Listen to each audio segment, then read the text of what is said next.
Nel pomeriggio del 23 marzo del 2019, la nave da crociera Viking Sky ha subito un improvviso blackout mentre navigava nella zona di Hustadvika, lungo la costa norvegese. Raffiche di vento fino a 104 km/h hanno messo a dura prova la nave, privandola della capacità di avanzare e manovrare.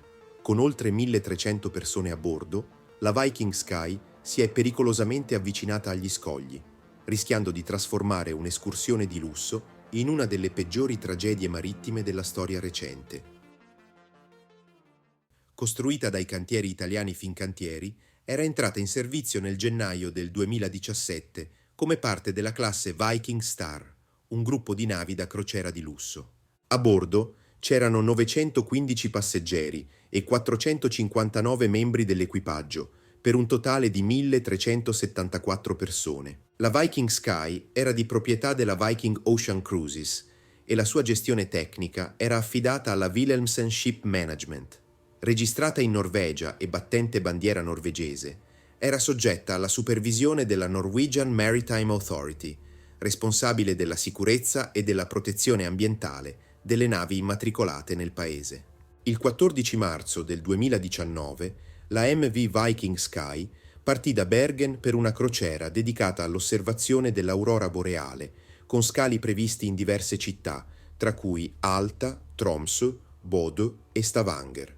Dopo aver lasciato Tromsø intorno alle 21:52 del 21 marzo, avrebbe dovuto raggiungere Bodø il giorno successivo. Il programma prevedeva poi una tappa a Stavanger il 24 marzo, prima di dirigersi verso Londra, destinazione finale del viaggio. A bordo, la nave aveva 2 piloti costieri norvegesi autorizzati, richiesti per determinate tratte. Entrambi erano già esperti della Viking Sky e del suo equipaggio. Durante il viaggio, uno dei 4 gruppi elettrogeni diesel, il DG3, non era in funzione a causa di un recente guasto al turbocompressore. I pezzi di ricambio dovevano essere consegnati a Stavanger, dove un tecnico era già pronto per la riparazione. Prima di partire da Tromsø, il capitano, insieme al team di plancia e ai piloti, analizzò la rotta, tenendo conto del motore non operativo e delle condizioni meteorologiche previste, che indicavano venti forti e mare agitato. Nonostante ciò, inizialmente il tempo si mantenne favorevole.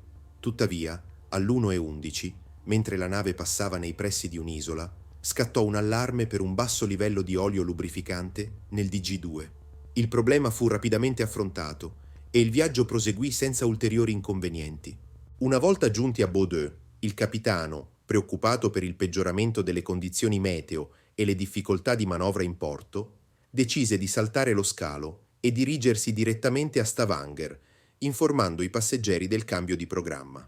Durante la navigazione, l'equipaggio ricevette istruzioni per prepararsi al deterioramento del meteo. Nel tratto verso Trondheim, la nave incontrò venti intensi e onde alte, costringendo a una riduzione della velocità per garantire un viaggio più sicuro e confortevole. La mattina del 23 marzo, intorno alle 6, la Viking Sky entrò nel canale navigabile di Trondheim, affrontando forti venti di burrasca. Nonostante la situazione, il comandante decise di proseguire, consapevole che le condizioni sarebbero peggiorate ulteriormente. Durante alcuni turni di guardia, il sistema di allarme della nave segnalò più volte un basso livello di olio lubrificante. Intorno alle 12:30, quando la Viking Sky entrò nella zona di Hustadvika, la velocità media del vento era di circa 108 km/h, con raffiche che arrivavano fino a 148 km/h. Il vento e le onde colpivano la nave dal lato di dritta, con onde alte tra i 4 e i 6 metri e alcune ancora più alte. Nonostante il mare in burrasca, l'equipaggio proseguiva le normali attività e il servizio pranzo per i passeggeri continuava regolarmente. A partire dalle 13:30, gli spruzzi del mare iniziarono a intensificarsi e il rollio della nave aumentò fino a 3-4 gradi, con oscillazioni occasionali fino a 6 gradi. Alle 13:37 scattarono nuovi allarmi segnalando una bassa pressione dell'olio lubrificante e una riduzione automatica della potenza nel generatore di G4, segno che il motore non riceveva abbastanza lubrificante per funzionare correttamente. Nonostante queste segnalazioni, il pilota e l'ufficiale di guardia sembravano tranquilli e continuavano a conversare sul ponte, mentre nelle aree passeggeri Il servizio proseguiva come di consueto. Alle 13:45 DG4 si spense improvvisamente, seguito subito dopo da DG2. Gli arresti erano dovuti al persistere del problema della bassa pressione dell'olio. Nel giro di pochi minuti, circa 50 allarmi risuonarono nella sala macchine e il capo ingegnere fu informato della situazione. Nel frattempo, la velocità della nave scese sotto i 6 nodi, causando il rientro automatico degli stabilizzatori, il che peggiorò il rollio della nave. Gli angoli di inclinazione aumentarono da 4 a 6 gradi a oscillazioni che raggiungevano i 12 gradi. Resosi conto della criticità della situazione, l'equipaggio iniziò a sgomberare i tavoli inutilizzati nei ristoranti. Sul ponte risuonarono altri allarmi e diversi oggetti si staccarono a causa del violento movimento della nave. Il team di comando si rese conto rapidamente che tutti i motori erano fuori uso. Compresa la gravità della situazione, il capitano lanciò un segnale di soccorso Mayday alle 14 e ordinò all'equipaggio di calare entrambe le ancore per cercare di rallentare la deriva della nave.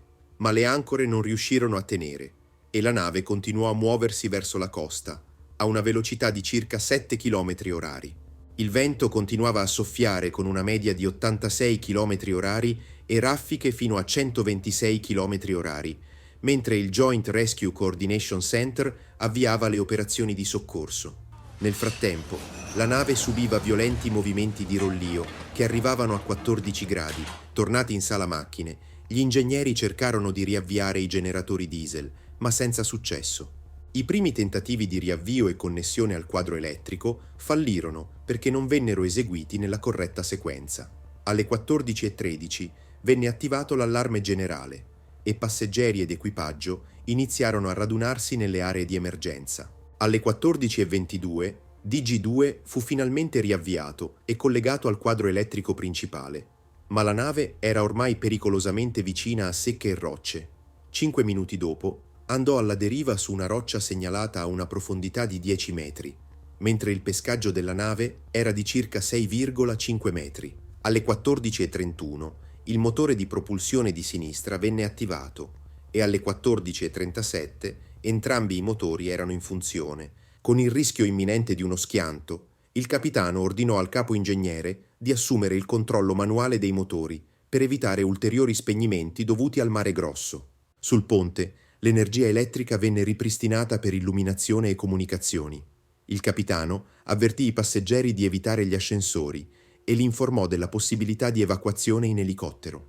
A bordo furono allestiti 2 punti di raccolta, il primo nel teatro, situato a prua del ponte, stazione di raccolta A, e il secondo nel ristorante principale, a poppa del ponte 2, stazione di raccolta B. Alle 14:26 la Viking Sky segnalò al JRCC di aver gettato entrambe le ancore, ma senza successo. Tuttavia, a causa delle condizioni meteorologiche proibitive, fu ritenuto troppo rischioso utilizzare le scialuppe di salvataggio o trasferire i passeggeri su altre imbarcazioni.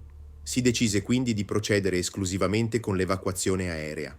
Intorno alle 15, la nave fu colpita da una serie di onde gigantesche.